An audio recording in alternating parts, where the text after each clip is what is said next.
श्रियकान्ताय कल्याणनिधये निधयेतिनाम् श्रीवेङ्कटनिवासाय श्रीनिवासाय मङ्गलम् लक्ष्मी सविभ्रमालोकसुभ्रूविभ्रमचक्षुषे चक्षुषे सर्वलोकानां वेङ्कटेशाय मङ्गलम् श्रीवेङ्कटाद्रिशृङ्गाग्रमङ्गलाभरणाङ्गये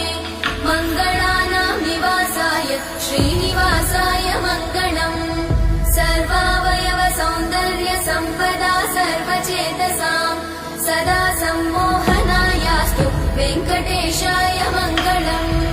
नित्याय निरवध्याय सत्यानन्दचिदात्मने सर्वान्तरात्मने श्रीमद् वेङ्कटेशाय मङ्गलम्